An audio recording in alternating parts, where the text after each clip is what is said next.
मैंने आपको जैसा बैच में पढ़ाया है वैसे ही अपने सारे बच्चों को पढ़ाऊंगा। मुझे ऐसा लगता है कि जब आप इस टॉपिक को करोगे तो आपको एक लेवल ऑफ कॉन्फिडेंस मिलेगा। पुरानी रेशो को बदलकर हम नई रेशो में आना चाहते हैं, इसको बोलते हैं आने वाले टाइम का चेंज है।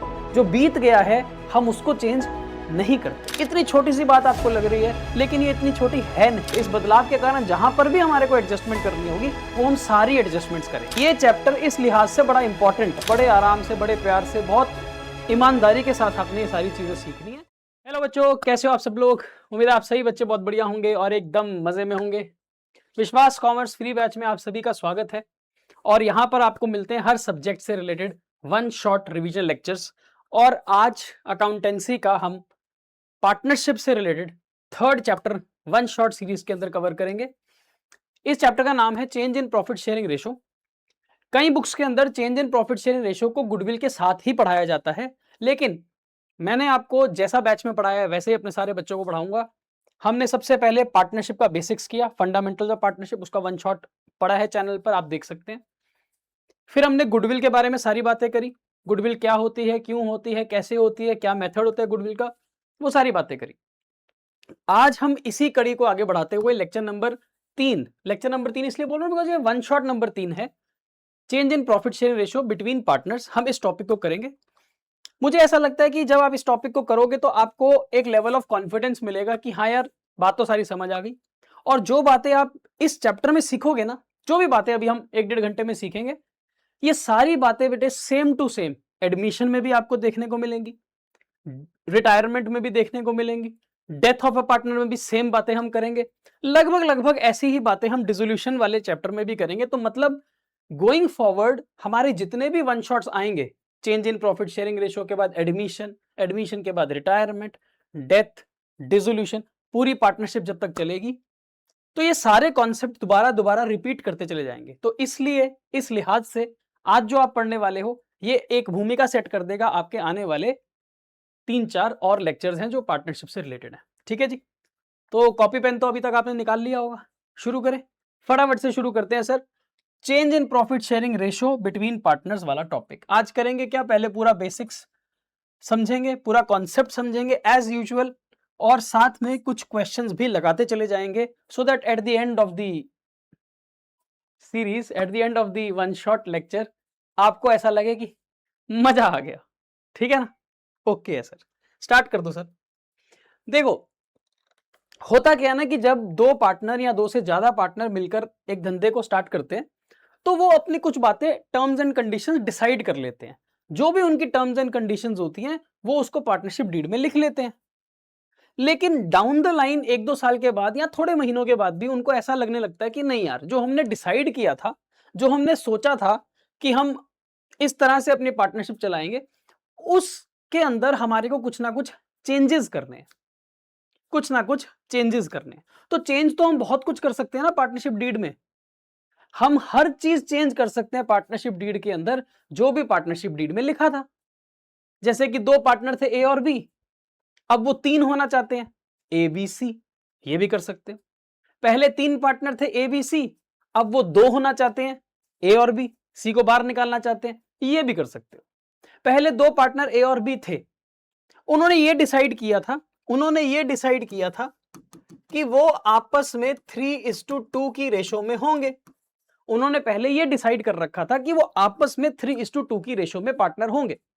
लेकिन कुछ समय के बाद उनको लगा कि नहीं, ये जो 3:2 की रेशो है ना, ये सही नहीं है, कंसिडरिंग द फैक्ट ए और बी दोनों बराबर ही काम कर रहे हैं, ए और बी के दोनों के बराबर ही पैसे लगे हुए हैं, ए और बी के दोनों के बराबर एफर्ट है। तो फिर ये रेशो 3:2 थोड़ी जायज नहीं लगती, नाजायज लगती है। So now what they are trying to do is they want to change this ratio. They want to change this ratio and become equal partners. तो क्या ए और बी जो पहले 3:2 की रेशो में पार्टनर थे, क्या वो अब 1:1 की रेशो में पार्टनर बन सकते हैं? अरे बन सकते हैं। कौन रोक रहा है उनको? कोई नहीं रोक सकता। उनको करना क्या होगा सर? उनको एक स्टैंप पेपर खरीदना होगा इंडियन स्टैंप एक्ट के हिसाब से, जिस भी राज्य में वो है, और उसके ऊपर एक अमेंडमेंट पार्टनरशिप डीड बनानी पड़ेगी। अमेंडमेंट पार्टनरशिप डीड का मतलब है कि जो पुरानी पार्टनरशिप डीड थी उसी के अंदर जो पॉइंट्स चेंज करने हैं वो पॉइंट्स चेंज कर दो। तो जो पहले लिखा हुआ था कि पार्टनर 3:2 की रेशो के पार्टनर हैं, अब जो अमेंडेड पार्टनरशिप डीड बनेगी उसमें हम ये पॉइंट ही बदल देंगे। हम लिखेंगे कि with effect from so and so date now the partners have decided to become equal partners, बस। और वापस से ए और बी अपने हस्ताक्षर कर देंगे, कहानी खत्म हो जाएगी। तो जो पहले 3:2 की रेशो थी अब वो बदल कर 1:1 बन जाएगी, बस। इतना सा काम है सर। हाँ बेटे, इतना सा काम है, इतना सा ही काम है। ये देखो, यही तो है, यही तो है कि अगर पार्टनर्स अपनी रेशो को बदल दें तो 3:2 से अगर हम बदलकर 1:1 पर आ जाएं, इसको बोलते हैं change in profit sharing ratio. ये कोई भी रेशो हो सकती है। ऐसा भी हो सकता था कि पहले 1:1 हो, अब 3:2 करना चाहते हो, ये भी कर सकते हैं। पहले 2:1 थी, अब 1:1 करना चाहते हैं, कुछ भी। पुरानी रेशो को बदलकर हम नई रेशो में आना चाहते हैं, इसको बोलते हैं change in profit sharing ratio. Obvious सी बात है कि जब भी आप ये चेंजेस करते हो तो ये चेंजेस फ्यूचर रिलेटेड होते हैं।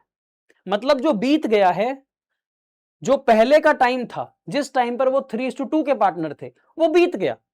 हम उसको चेंज नहीं कर रहे, हम पुरानी चीजें चेंज नहीं कर रहे। जो हो चुका है वो हो चुका है। हम कह रहे हैं कि आज से आने वाले टाइम के लिए अब वो पार्टनर इक्वल माने जाए। So it is always a prospective change, आने वाले टाइम का चेंज है। जो बीत गया है हम उसको चेंज नहीं करते। आई बात समझ में? क्लियर है? नॉर्मली ऐसा ही होता है, ऐसा ही होता है। Okay, now the thing is कि ये जो इतनी छोटी सी चीज आपको लग रही है, ये जो इतनी छोटी सी चीज आपको लग रही है कि सर बस 3:2 को 1:1 ही तो किया है, इन्होंने अपनी सिर्फ रेशो ही तो बदली है। इतनी छोटी सी बात आपको लग रही है, लेकिन ये इतनी छोटी है नहीं। क्योंकि जब वो अपने पार्टनर्स अपनी रेशो को बदलते हैं ना, वो 3:2 से 1:1 पे आ रहे हैं, तो जहां जहां इंपैक्ट पड़ेगा हम वो सारी बातें करेंगे। उनके रिश्ते में, उनके रिलेशन में एक चेंज आया है कि वो पहले 3:2 के थे, अब वो 1:1 के हैं। इस बदलाव के कारण जहां पर भी हमें चेंजेस करने होंगे, इस बदलाव के कारण जहां पर भी हमारे को एडजस्टमेंट करनी होगी, वो हम सारी एडजस्टमेंट्स करेंगे। ठीक है? और मुद्दे की बात तो मैंने पहले भी बता दी थी कि जो जो एडजस्टमेंट्स हम इस चैप्टर में करेंगे, वही सेम एडजस्टमेंट्स हम एडमिशन में भी करेंगे, वही सेम एडजस्टमेंट्स हम रिटायरमेंट और डेथ पे भी करेंगे। Same adjustments. तो ये चैप्टर इस लिहाज से बड़ा इंपॉर्टेंट है। तो बड़े ध्यान से, बड़े आराम से, बड़े प्यार से, बहुत ईमानदारी के साथ आपने ये सारी चीजें सीखनी है, सो दैट आगे जाकर आपको बहुत इजी लगने लगे सारा कुछ। When you go to the next chapter admission, thereafter retirement and death, so it will be simpler, easy होगा। ठीक है? ओके सर, अगर हमारे को आप ये बता दो ना कि ऐसी कौन कौन सी एडजस्टमेंट्स हैं जो हमारे को करनी पड़ेंगी, तो मजा आ जाएगा। मैंने कहा जी 5 एडजस्टमेंट्स हैं, 5 एडजस्टमेंट्स हैं जो आपको करनी पड़ती हैं जब रेशो बदलती है, जब प्रॉफिट शेयरिंग रेशो बदलती है, तो 5 ऐसी एडजस्टमेंट्स हैं जो आपको करनी पड़ती हैं। यही 5 एडजस्टमेंट्स आपको एडमिशन पे भी करनी पड़ेगी, इसी ऑर्डर में करनी पड़ेगी जिस ऑर्डर में मैंने यहां पर लिखाई हैं और जिस ऑर्डर में आपको मैं सिखाऊंगा अगले 1 घंटे में।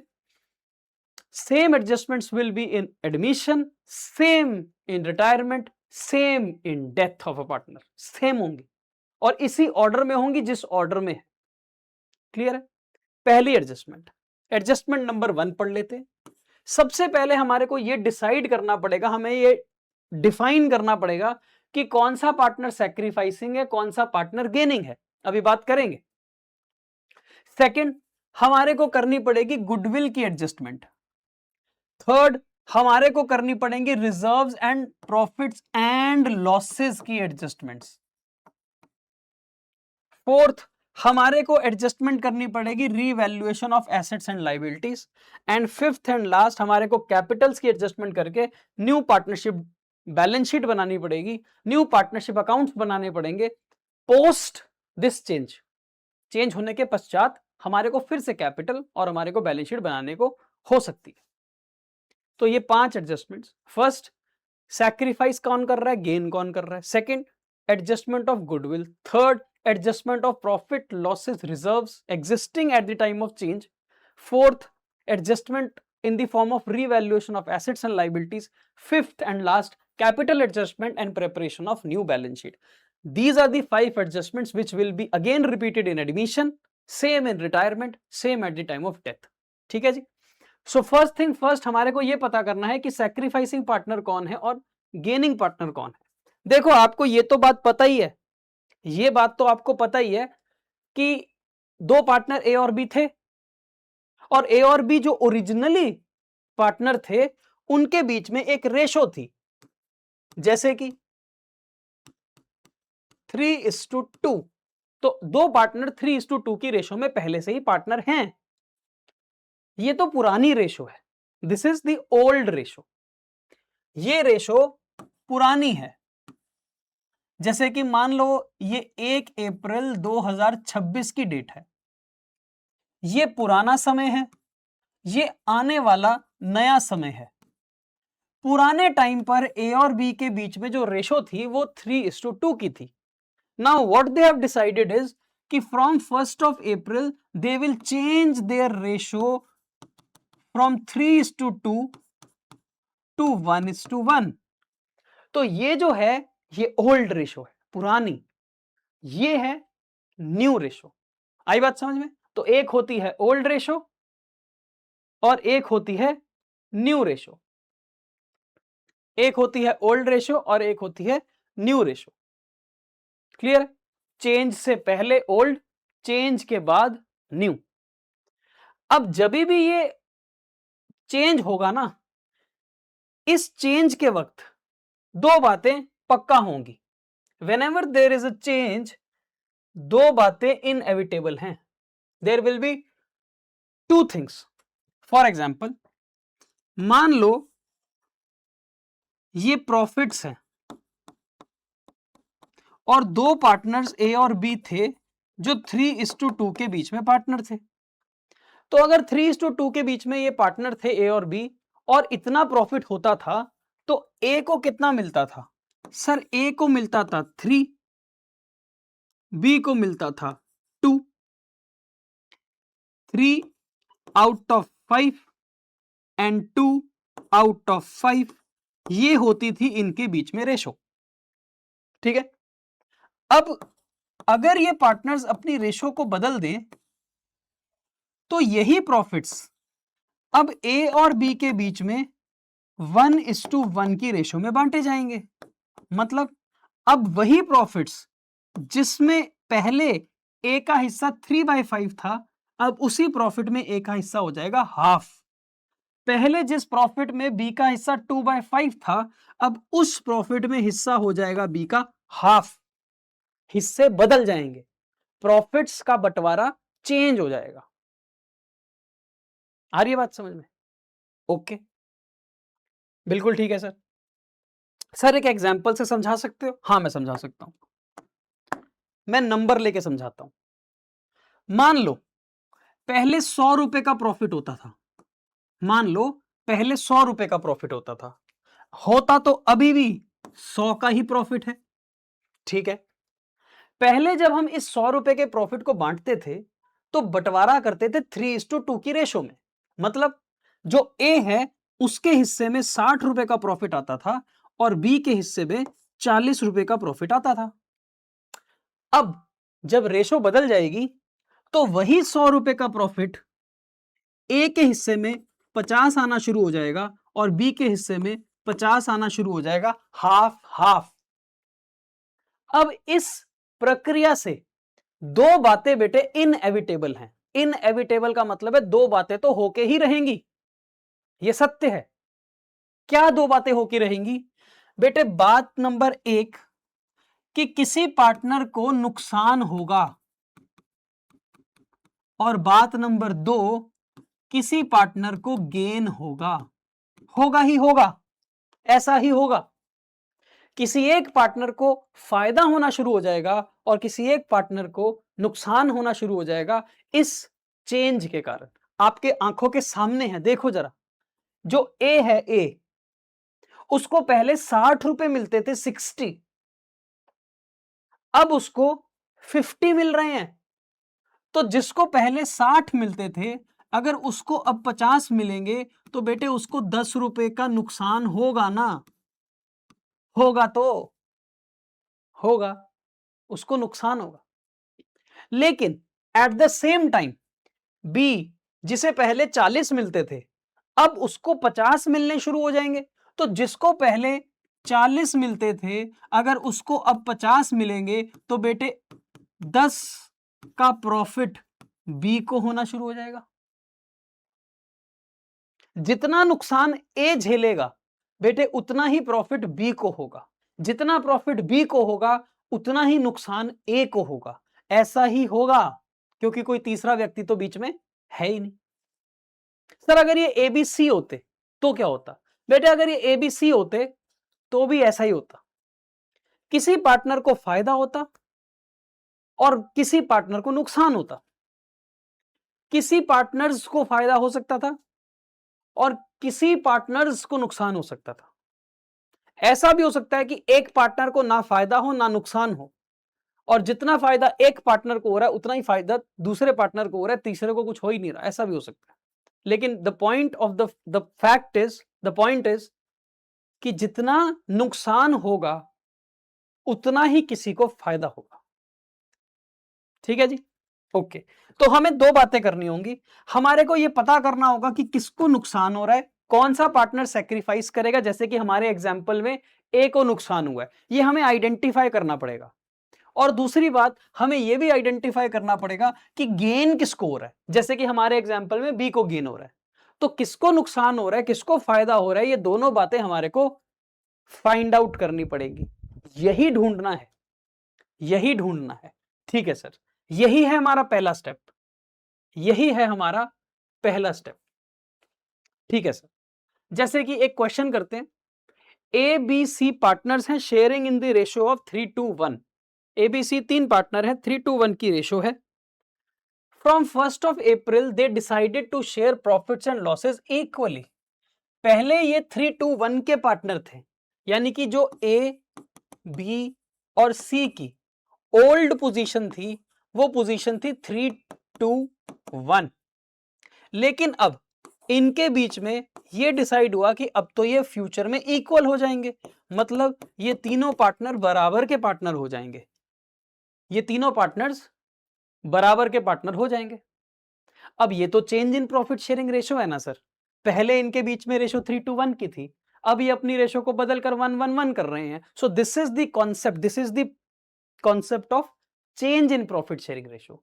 Now with this change I have to identify first कौन से पार्टनर को फायदा हो रहा है, कौन से पार्टनर को नुकसान हो रहा है। ये निकालने के लिए बेटे हमारे पास दो तरीके हैं, दो तरीके।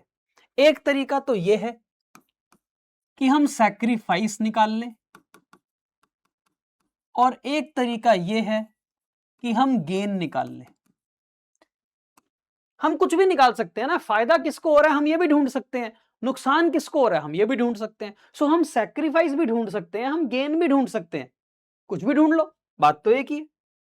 सैक्रिफाइस ढूंढ लोगे तो पता चल जाएगा कि किस पार्टनर को नुकसान हो रहा है, ऑटोमेटिकली पता चल जाएगा कि दूसरे को गेन हो रहा है।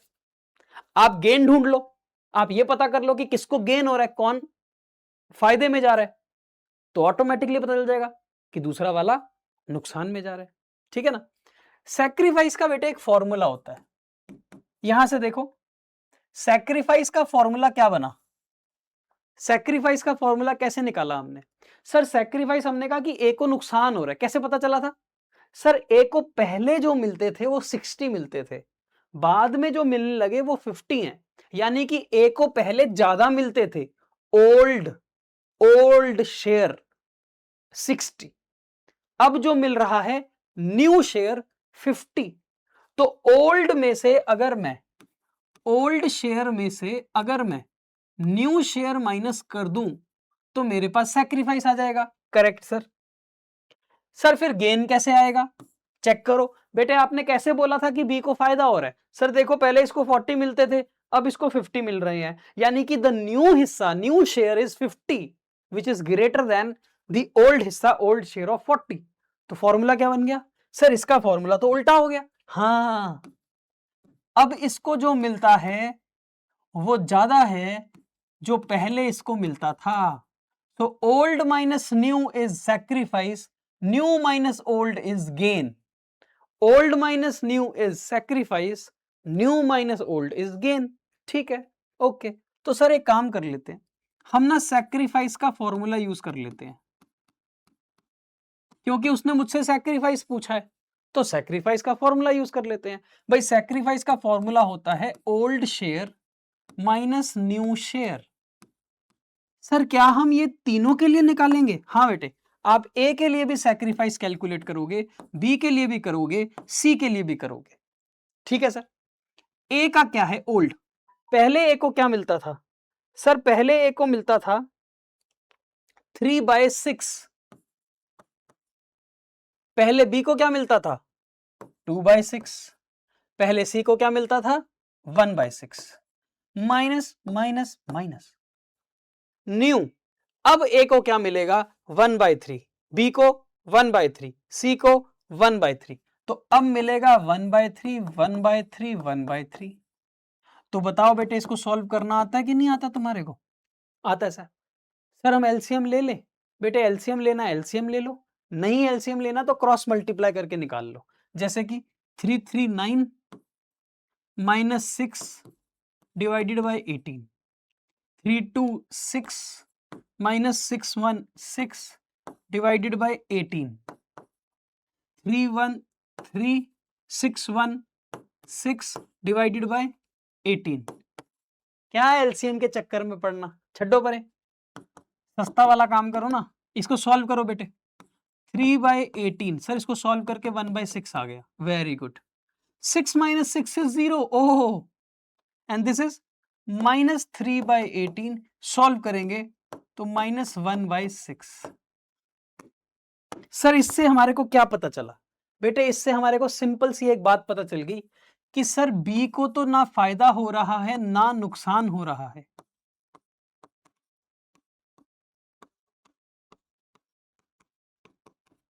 क्योंकि बी का तो आंसर 0 आ गया ना। बी का तो कोई सैक्रिफाइस है ही नहीं, बी को तो कोई गेन है ही नहीं, ना फायदा हो रहा है ना नुकसान हो रहा है। ठीक है। ए का आंसर आया है 1/6 और बी का आंसर आया है -1/6। हम क्या निकाल रहे थे? सर हम तो सैक्रिफाइस निकाल रहे थे। सैक्रिफाइस का फॉर्मूला लगाकर हमें पता चला कि ए का 1/6 है। बेटे जिसका पॉजिटिव आया है ना वो सैक्रिफाइस है, this is sacrifice.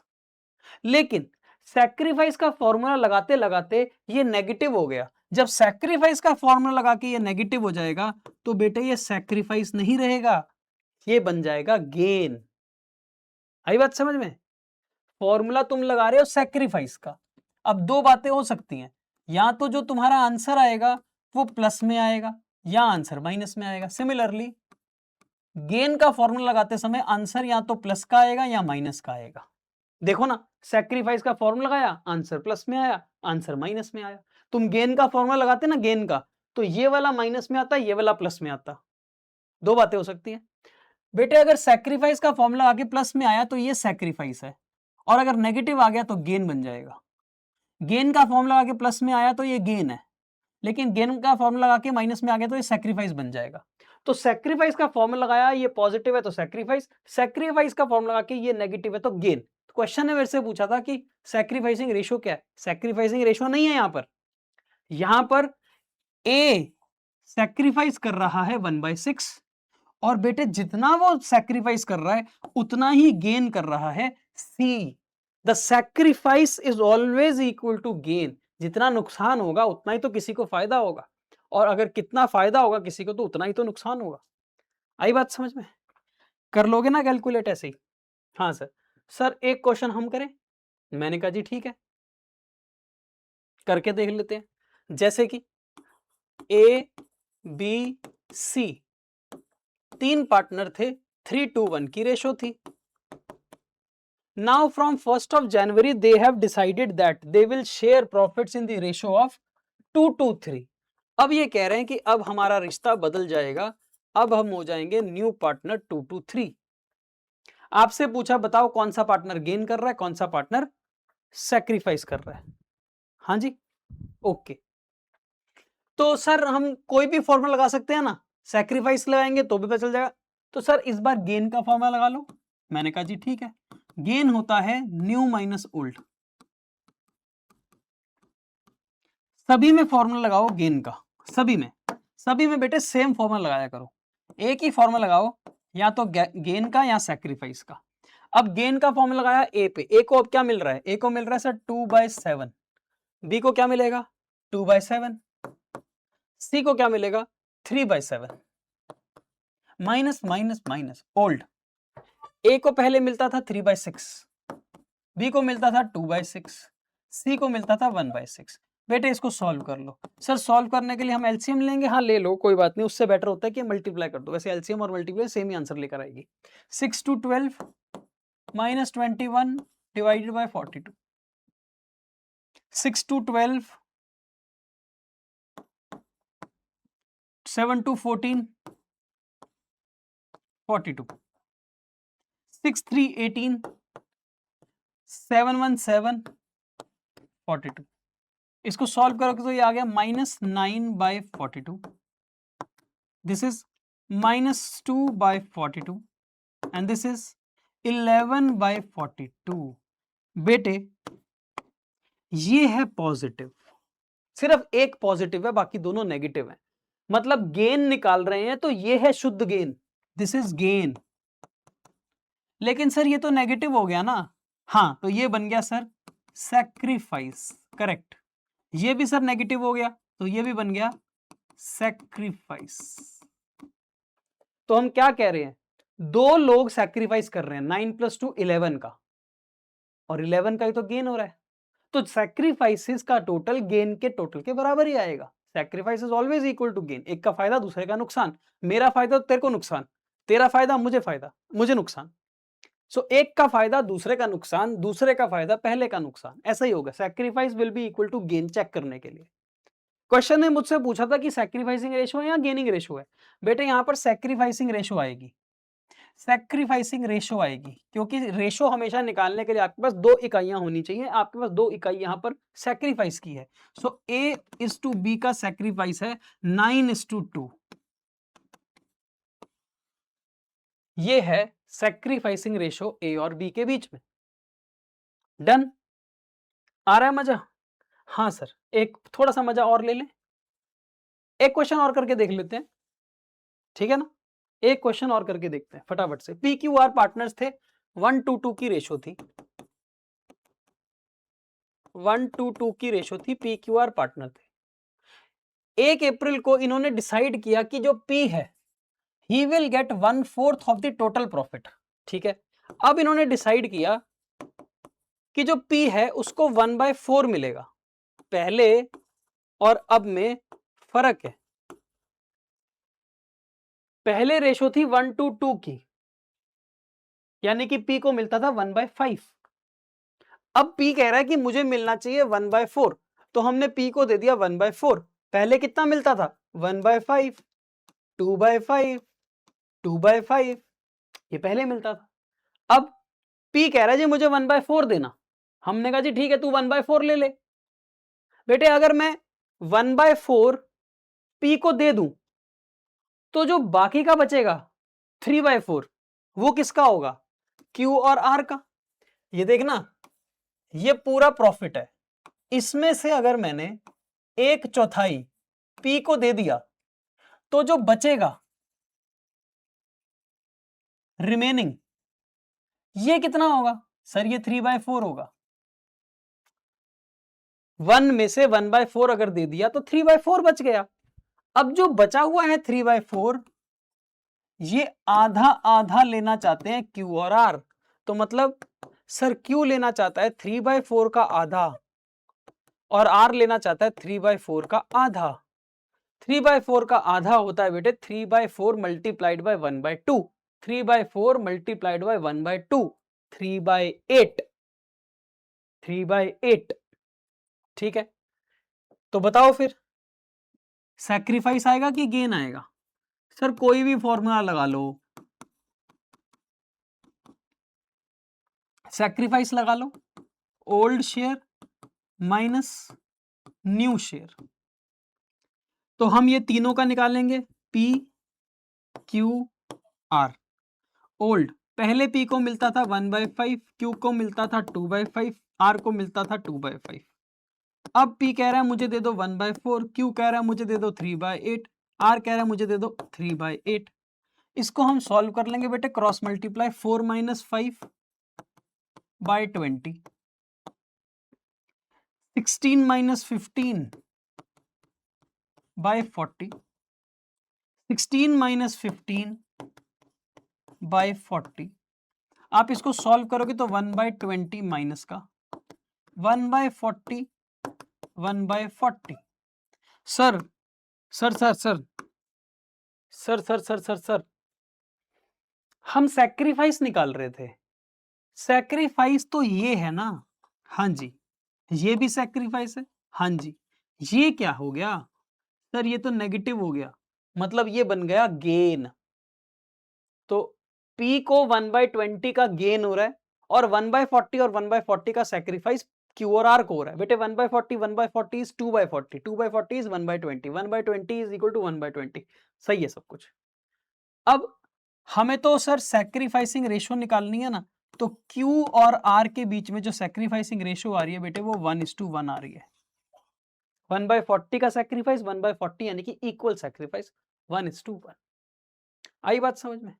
So this is the whole concept कि जब रेशो बदलेगी ना तो किसी को फायदा और किसी को नुकसान होगा। कोई सैक्रिफाइस करेगा, कोई गेन करेगा। आप दोनों रेशोस को यूज करके सैक्रिफाइस और गेन निकालने में सक्षम हो गए हो, आपको आता है, आराम से निकाल लोगे। या तो सैक्रिफाइस का फॉर्मूला यूज करो, उससे भी पता चल जाएगा गेन लॉस से, गेन और सैक्रिफाइस, या फिर गेन का फॉर्मूला यूज करके उससे पता चल जाएगा गेन और सैक्रिफाइस। तो ये तो हमारी पहली एडजस्टमेंट थी। अब चलते हैं हम अपनी दूसरी एडजस्टमेंट की तरफ। So now we will try to understand the accounting treatment of goodwill. हमको एक बात तो समझ आ गई कि जब रेशो बदलती है तो किसी एक पार्टनर को फायदा होता है, किसी एक पार्टनर को नुकसान होता है। और ये बेटे हर चीज में होगा, हर एसेट में उसको फायदा होना शुरू हो जाएगा, हर लाइबिलिटी में उसको नुकसान होना शुरू हो जाएगा, हर एसेट में उसको नुकसान होना शुरू हो जाएगा, हर लाइबिलिटी में उसको फायदा होना शुरू हो जाएगा। गुडविल में भी उसको फायदा होगा, गुडविल में भी किसी को नुकसान होगा। हर चीज में फायदा, हर चीज में नुकसान होगा। तो हमारे को हर चीज की एडजस्टमेंट करनी है। हमें गुडविल की भी एडजस्टमेंट करनी है, हमें रिजर्व्स की भी एडजस्टमेंट करनी है, हमें प्रॉफिट की भी एडजस्टमेंट करनी है, हमें एक्यूमुलेटेड लॉसेस की भी एडजस्टमेंट करनी है, हमें एसेट्स और लाइबिलिटीज की भी एडजस्टमेंट करनी है, हमें कैपिटल की भी एडजस्टमेंट करनी है। मतलब हमें सब कुछ एडजस्ट करना पड़ेगा जब रेशो बदलती है। तो बात तो बड़ी छोटी सी है कि रेशो बदली है, लेकिन उसका इंपैक्ट बहुत गहरा है, हर चीज पे उसका इंपैक्ट है। तो गुडविल की एडजस्टमेंट होती कैसे है? बड़ी सिंपल सी बात है। हम गुडविल निकालना जानते हैं, पिछले चैप्टर में हमें पता है गुडविल की वैल्यू कैसे निकलती है। सो लेट अस एज्यूम कि गुडविल की जो वैल्यू है वो 10,000 रुपए है। मान लो जो गुडविल है बिजनेस की वो 10,000 रुपए की है। बेटे अब इसी गुडविल में किसी को तो फायदा होगा ना, और इसी गुडविल में किसी को नुकसान होगा। सो फॉर एग्जाम्पल अगर मैं ये बोलूं कि ए को फायदा हो रहा है 1/4 का और बी को नुकसान हो रहा है 1/4 का, तो इसका मतलब इस 10,000 की गुडविल में 1/4 का फायदा और 1/4 का नुकसान होगा। एक पार्टनर को फायदा होगा, एक पार्टनर को नुकसान होगा। इस फायदे और नुकसान की हमारे को एक एडजस्टमेंट करनी पड़ेगी। एडजस्टमेंट क्या होगी? अगर तो बेटे फ्लक्चुएटिंग सिस्टम है, फ्लक्चुएटिंग कैपिटल मेथड चल रहा है, तो हम एक एंट्री पास करेंगे। जिस पार्टनर को फायदा हुआ है, गेनिंग पार्टनर, उसके कैपिटल अकाउंट को डेबिट कर देंगे जितना उसको फायदा हुआ है, और जिस पार्टनर को नुकसान हुआ है, सैक्रिफाइसिंग पार्टनर, उसके कैपिटल अकाउंट को क्रेडिट कर देंगे। जैसे कि अभी जो मैंने एग्जांपल आपके सामने डाला उसमें ए को फायदा हो रहा है और बी को नुकसान हो रहा है। टोटल गुडविल की वैल्यू 10,000 है, 10,000 में 1/4 का फायदा और नुकसान हो रहा है। ए को फायदा हो रहा है तो हम ए का कैपिटल अकाउंट डेबिट कर देंगे, और बी को नुकसान हो रहा है तो हम बी का कैपिटल अकाउंट क्रेडिट कर देंगे। यही एंट्री बेटे बदल जाएगी अगर सिस्टम बन जाएंगे फिक्स्ड। फिक्स सिस्टम में यही एंट्री बदलकर करंट अकाउंट से हो जाएगी। सो एंट्री तो यही रहेगी ए एंड बी, लेकिन बदल ये जाएगा कि जो पहले कैपिटल अकाउंट हम एडजस्ट कर रहे थे, क्योंकि फ्लक्चुएटिंग में सिर्फ कैपिटल होता है, करंट होता ही नहीं है, फिक्स सिस्टम में हमें एंट्री डालनी पड़ेगी करंट अकाउंट से। Calculation will remain the same, total goodwill के अंदर कितना फायदा हो रहा है और टोटल गुडविल में किसको कितना नुकसान हो रहा है, that is it. Okay sir, sir एक क्वेश्चन कराओ जरा। मैंने कहा जी ठीक है। देखो XYZ पार्टनर थे 4:3:2 की रेशो में, ये ओल्ड पोजीशन थी। अब न्यू पोजीशन ये है कि they have decided to share equal. अब ये चाहते हैं कि हम इक्वल हो जाएं। तो बेटे जब ये इक्वल हो जाएंगे तो आपको ये तो पता करना पड़ेगा कि किसको फायदा हो रहा है किसको नुकसान हो रहा है। फायदा नुकसान कैसे ढूंढोगे यार, अभी तो ढूंढा, सैक्रिफाइस या गेन। तो चलो हम सैक्रिफाइस का फॉर्मूला यूज कर लेते हैं सबका। सैक्रिफाइस होता है old share minus new share. अगर हम बात करें x, y और z के सैक्रिफाइस को निकालने की, तो x को मिलता था 4/9, y को 3/9, z को 2/9। अब सभी को मिलेगा 1/3, 1/3, 1/3। इसको अगर बेटे आप सॉल्व कर लोगे तो ये बनेगा 4 - 3/9, ये बनेगा 3 - 3/9, ये बनेगा 2 - 3/9। Solving this gives us 1/9, this is 0 and this is -1/9। ये है सैक्रिफाइस, ये है गेन। आ गई मेरी बात समझ में? इतना कर लिया सर हमने, ओके। अब आपको ये पता चल गया कि किस पार्टनर को नुकसान हो रहा है और किस पार्टनर को फायदा हो रहा है।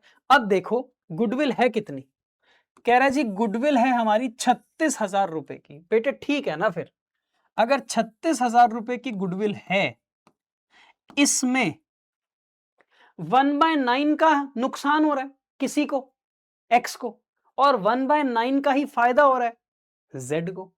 तो नुकसान और फायदा है कितना कितना सर, 4,000 का गेन हो रहा है, 4,000 का सैक्रिफाइस हो रहा है। 4,000 का गेन हो रहा है, 4,000 का सैक्रिफाइस हो रहा है। एंट्री क्या डालोगे सर? एंट्री डलेगी सर एक्स को सैक्रिफाइस हो रहा है तो एक्स को हम कर देंगे credit,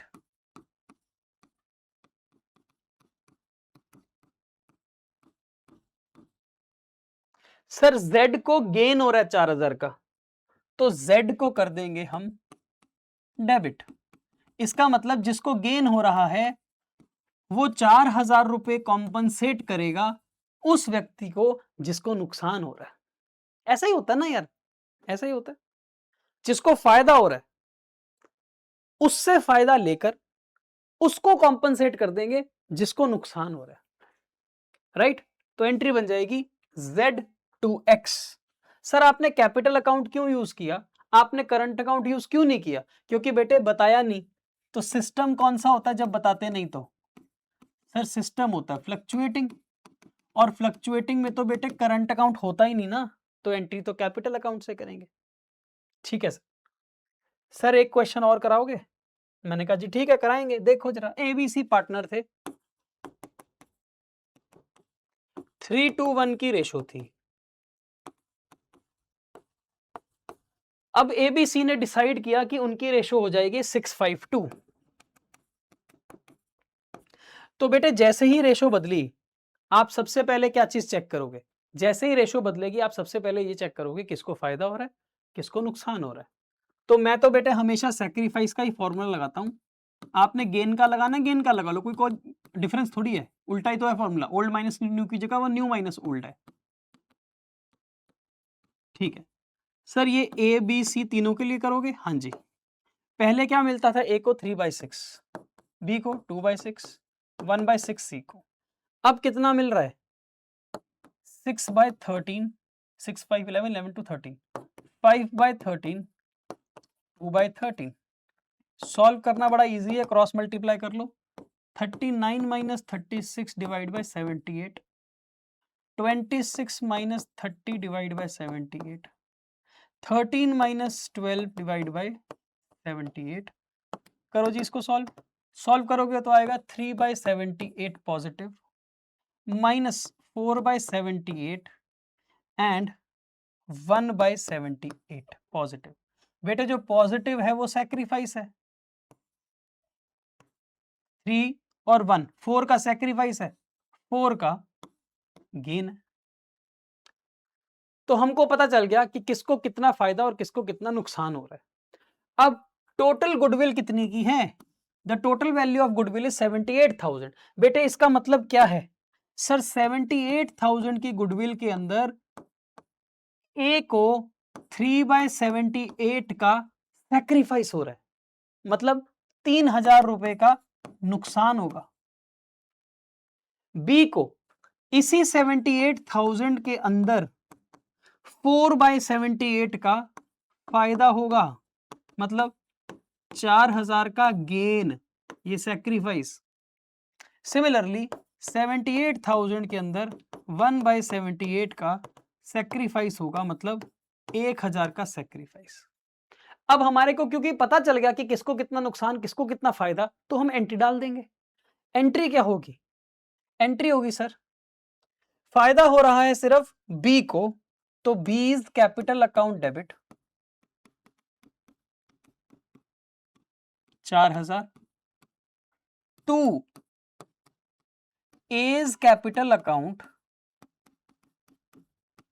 and C's capital account 3,000 और 1,000। अगेन एंट्री हमने कैपिटल से डाली है, करंट से नहीं डाली, क्योंकि सिस्टम कौन सा है? फ्लक्चुएटिंग। अगर सिस्टम हो जाता फिक्स्ड, है ना, अगर सिस्टम होता फिक्स्ड तो हम एंट्री डालते करंट अकाउंट से, काम वही करते, कैलकुलेशन सेम होती, बस एंट्री में कैपिटल की जगह पर करंट आ जाता। ठीक है जी, तो ये आप कर लोगे ना, गुडविल की एडजस्टमेंट आप कर लोगे ना कि किस पार्टनर को कितना फायदा हो रहा है और किस पार्टनर को कितना नुकसान हो रहा है। तीसरे नंबर की जो हमारी एडजस्टमेंट आती है, इसके बाद जो हमारी एडजस्टमेंट आती है वो आती है adjustment of the profits losses reserves which are existing at the time of change. होता क्या है ना कि मान लो ये एक बैलेंस शीट है, बैलेंस शीट उस दिन की है जिस दिन आप पार्टनरशिप के अंदर रेशो को बदल रहे हो। ठीक है, अब इस बैलेंस शीट के अगर अंदर देखोगे तो आपको बहुत सारी रिजर्व दिखेंगी बेटे, पीएनएल एप्रोप्रिएशन अकाउंट ऐसा भी दिख सकता है, कुछ आपको जनरल रिजर्व दिख सकती है देखने को, आपको यहां पर कैपिटल रिजर्व देखने को मिल सकती है, हाँ आपको यहां पर और भी बड़ी सारी रिजर्व दिख सकती है। आपको कुछ लॉसेस भी दिख सकते हैं, जैसे कि कभी कभी पीएनएल अकाउंट लॉस होता है, कभी कभी एडवर्टाइजमेंट सस्पेंस अकाउंट होता है आपके पास, कभी कभी miscellaneous expenses not return of होती हैं, है ना, कभी कभी डेफर्ड रेवेन्यू एक्सपेंडिचर्स होते हैं आपके पास। तो एक एग्जिस्टिंग बैलेंस शीट है, ये बैलेंस शीट के अंदर आपको एक तरफ रिजर्व दिख रही है, प्रॉफिट दिख रहे हैं ऑन दी लायबिलिटी साइड, क्योंकि इसमें क्रेडिट बैलेंस होता है, और एक तरफ आपको बहुत सारे लॉसेस दिख रहे हैं which is on the asset side, because इसमें डेबिट बैलेंस होता है। अब सिंपल सी बात सोचो, सिंपल सी बात है, ये जितने भी रिजर्व हैं ये पुराने हैं, और ये जितने भी लॉस हैं ये भी पुराने हैं। भाई ये तो पुराने हैं ना, ये तो पुराने हैं। आज हमने चेंज कर दिया प्रॉफिट शेयरिंग रेशो, पहले कुछ और रेशो थी और अब कुछ और रेशो है। तो जो बैलेंस शीट हम देख रहे हैं वो बैलेंस शीट तो बेटे पुराने समय की है ना, बैलेंस शीट तो पुराने समय की है, यानी कि पिछले कुछ सालों का ये प्रॉफिट्स रिजर्व में पैसा पड़ा है, और पिछले कुछ सालों में जो लॉसेस हो रखे थे वो यहां पर पड़े हैं। बेटे ये प्रॉफिट कौन से जमाने के हैं? सर ये उस जमाने के हैं जब पुराने रेशो थी, पुरानी रेशो। ये लॉसेस किस जमाने के हैं? सर जब ये पुराने रेशो के पार्टनर थे, तो बेटे बहुत ही सिंपल सा काम करना है आपको, बहुत ही सिंपल सा काम करना है। चाहे आपके रिजर्व्स हों, चाहे आपके लॉसेस हों, इसे बेटे आप ओल्ड पार्टनर्स के ओल्ड रेशो में बांट दोगे। इसे आप ओल्ड पार्टनर्स की ओल्ड रेशो में बांट दोगे। मैं पूरी अकाउंट्स के अंदर, पार्टनरशिप अकाउंटिंग के पूरे सारे लेक्चर्स के अंदर जब भी ओल्ड पार्टनर ओल्ड रेशो बोलता हूं तो मैं ऐसे लिखता हूं उसको, ओ ओ ओ ओ। तो एक तरह का चेहरा सा बना देता हूं, ओल्ड पार्टनर ओल्ड रेशो। तो बड़ी सिंपल सी काम करना है आपको, जितनी भी रिजर्व्स दिख रही हैं ओल्ड पार्टनर ओल्ड रेशो में खत्म कर दो। ये पुराने पार्टनर का प्रॉफिट है, पुराने पार्टनर को दे दो, पुरानी रेशो में दे दो, नए की बात बाद में करेंगे। ये पुराने लॉसेस हैं, पुराने समय के हैं, तो पुराने जो पार्टनर हैं उनकी पुरानी जो रेशो है उसमें बांट दो। So old partner old ratio में आप रिजर्व्स को बांट दोगे, ओल्ड पार्टनर ओल्ड रेशो में आप लॉसेस को राइट ऑफ कर दोगे। सो यहां पर क्या लिखा है कि अगर आपकी बैलेंस शीट में, अगर आपकी बैलेंस शीट में कोई प्रॉफिट्स दिख रहे हैं, रिजर्व्स दिख रहे हैं, एक्यूमुलेटेड लॉसेस दिख रहे हैं, और पार्टनर ये डिसाइड करते हैं कि हमें इनको बैलेंस शीट में नहीं रखना, पुरानी बैलेंस शीट में तो हैं, ये पुरानी बैलेंस शीट में हैं, पर पार्टनर कह रहे हैं कि इनको न्यू बैलेंस शीट से गायब कर दो, अब नहीं चाहिए हमें, तो बेटे बड़ा सिंपल है, ओल्ड रेशो में खत्म कर दो, ओल्ड रेशो में डिस्ट्रीब्यूट करके खत्म कर दो। आई बात समझ में? तो अगर प्रॉफिट्स को खत्म करना है तो सारे प्रॉफिट्स अकाउंट जो हैं उनको आप डेबिट कर दोगे और ओल्ड पार्टनर के कैपिटल या करंट अकाउंट को क्रेडिट कर दोगे। कैपिटल अकाउंट तब क्रेडिट करोगे जब फ्लक्चुएटिंग सिस्टम है, करंट अकाउंट तब क्रेडिट करोगे जब फिक्स सिस्टम है। सारे रिजर्व्स को, सारे प्रॉफिट्स को डेबिट करके पार्टनर को क्रेडिट कर दो, ओल्ड पार्टनर ओल्ड रेशो। और अगर लॉसेस हैं तो सारे लॉसेस को क्रेडिट करके पार्टनर के कैपिटल या करंट अकाउंट को डेबिट कर दो, old partner old ratio. Losses debit होते हैं तो उनको बंद करने के लिए क्रेडिट करना पड़ता है, रिजर्व्स पहले से ही क्रेडिट होते हैं, उनमें क्रेडिट बैलेंस होता है, उनको बंद करने के लिए डेबिट करना पड़ता है। तो रिजर्व्स को डेबिट करना पड़ेगा और लॉसेस को क्रेडिट करके खत्म करना पड़ेगा। आई बात समझ में? रेशो पुरानी वाली यूज करनी है। सर ये तो बड़ा सिंपल हो गया। हाँ बेटे देखो, जैसे कि क्वेश्चन कह रहा है एबीसी पार्टनर थे, पहले तो इक्वल थे, अब उन्होंने डिसाइड किया कि उनकी रेशो 1:2 हो जाएगी। सो this is a case of change in profit sharing ratio. कहता है जिस दिन उनकी चेंज होना है ना, ये उस दिन एक बैलेंस शीट है, उस बैलेंस शीट में जनरल रिजर्व पड़ा है 30,000 का, ओके, और उस बैलेंस शीट में 18,000 का पीएनएल का डेबिट बैलेंस है। पीएनएल डेबिट का मतलब है लॉस है।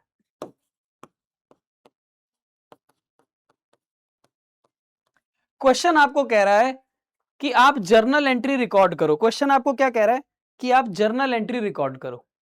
तो जर्नल एंट्री क्या रिकॉर्ड करेंगे? सर जब रेशो बदलती है तो जिस पार्टनर को फायदा होता है और जिस पार्टनर को नुकसान होता है, सबसे पहले हम वो कैलकुलेट करते हैं। वो हमने कर लिया। फिर हम फायदे और नुकसान की बात गुडविल पे करते हैं, गुडविल की बात भी हमने कर ली। अब हम ये कह रहे हैं कि भाई ये प्रॉफिट पड़े हैं हमारे पास, ये रिजर्व में पैसा पड़ा है और ये लॉसेस है, लेकिन इसमें फायदे और नुकसान की बात नहीं कर रहे। हम ये कह रहे हैं कि इस रिजर्व को उठा के ओल्ड पार्टनर ओल्ड रेशो में डिस्ट्रीब्यूट कर दो, खत्म कर दो ना यार, ये पुराने पार्टनर के पुराने पैसे हैं, उसको दे दो। और इस लॉस को भी पुराने पार्टनर पुरानी रेशो में बांट दो, क्योंकि ये पुराना लॉस है। तो हमें दो एंट्री करनी पड़ेगी। हमें जब ये जनरल रिजर्व को खत्म करना है तो हम जनरल रिजर्व अकाउंट को करेंगे डेबिट, और बेटे पुराने पार्टनर कौन है? एबीसी। तो A capital account, B capital account and C capital account, हम ओल्ड पार्टनर ओल्ड रेशो में इसको बांट देंगे। सर ओल्ड तो इक्वल थी, हाँ बेटे, यानी कि 10-10 हजार रुपए आप सबको बांट दोगे, खत्म। सिमिलरली हमें इस पीएनएल को भी राइट ऑफ करना है। पीएनएल को राइट ऑफ करने के लिए बेटे पीएनएल को हमें क्रेडिट करना पड़ेगा, पीएनएल को हमें क्रेडिट करना पड़ेगा। सर फिर डेबिट किसको करेंगे बेटे, ABC, A is capital, B is capital, C is capital account. Sir ratio कौन से यूज करेंगे बेटे, old partner old ratio, 6000 6000 6000 equal है ना ratio, finish, simple, easy, okay, सही है सर। सर एक क्वेश्चन और करा सकते हो? हाँ बिल्कुल, ये देखो, अगर हम अगला क्वेश्चन देखें, आप ये अगला क्वेश्चन अगर आप देखो तो इसको पढ़ते हैं।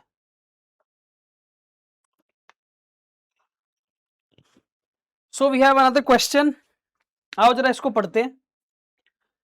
ये क्वेश्चन हमारे को क्या कह रहा है, एक्स वाई जेड पार्टनर है, 5:3:2 की रेशो है, 1/4/2023 को इन्होंने डिसाइड किया कि इनकी रेशो अब ये बदल देंगे। ठीक है जी, जिस दिन ये अपनी रेशो को बदल रहे हैं उस दिन इनकी बैलेंस शीट में एक तो प्रॉफिट पड़ा है, क्रेडिट बैलेंस मतलब प्रॉफिट है, एक जनरल रिजर्व पड़ा है, एक डेफर्ड रेवेन्यू एक्सपेंडिचर मतलब कि लॉस पड़ा है। तो लॉस तो बेटे एसेट साइड पर पड़ा होगा ना, और ये दोनों लायबिलिटी साइड पर। ठीक है, pass the necessary journal entry assuming that the partner decided to close the accounts. तो पार्टनर चाहते हैं कि ये अकाउंट्स बंद कर दें। ठीक है, तो बेटे क्या करेंगे, नहीं करेंगे क्या सर, इन सबको ओल्ड पार्टनर ओल्ड रेशो में ही तो बांटना है, बांट दो ना फिर। लो जी सर, हम एक काम करते हैं, हम पीएनएल अकाउंट को डेबिट कर देते हैं। ठीक है, हम जनरल रिजर्व को भी डेबिट कर देते हैं। ठीक है, और हम पार्टनर्स को क्रेडिट कर देते हैं, old partner old ratio, X Y and Z capital account credit. So simple, 65,000 को आप 532 में बांट दो, है ना। तो ये आ गया 32,500, दिस इज 19,500 एंड 13,000। चेक कर लो एक बारी, ये हो गया 65,000। तो हमने रिजर्व्स तो खत्म कर दिए, अब हमें लॉस खत्म करना है। बेटे लॉस की अलग से एक एंट्री डाल लो, दूसरी एंट्री डाल लो, X capital debit, Y capital debit, Z capital debit to deferred revenue expenditure account old partner old ratio में बांट दो। 10,000 को 532, तो हमने रिजर्व्स को भी बांट दिया और हमने लॉसेस को भी ओल्ड पार्टनर ओल्ड रेशो में बांट दिया। तो बड़ा सिंपल सा काम करते हैं, हमारी बैलेंस शीट में eight the time of change in profit share ratio जितनी भी रिजर्व पड़ी होती है, जितने भी प्रॉफिट पड़े होते हैं, जितने भी लॉसेस पड़े होते हैं, उनको हम ओल्ड पार्टनर ओल्ड रेशो में बांट के खत्म कर देते हैं, टनाटन।